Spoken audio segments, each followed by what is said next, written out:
Hello，我係梁姑娘啊，言語治療師。咁我哋練口肌嘅時候咧，都經常會用到餅乾去做訓練嘅。咁啊，小朋友又中意食啦，又可以練習啦。咁啊，我哋叫做口肌或者咬肌比較弱嘅小朋友咧，佢哋食啲硬嘢嘅時候就會傾向用門牙咬斷佢啦，就唔係用大牙。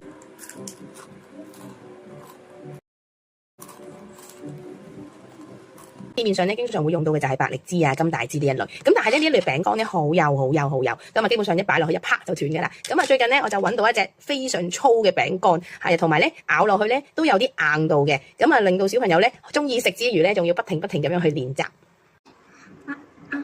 唔好追住佢，先坐直個人，係啦，咬，係喎，犀利，擘大個口先，係啦，扶穩下巴先，跟住擺最入邊，係喎，咬先。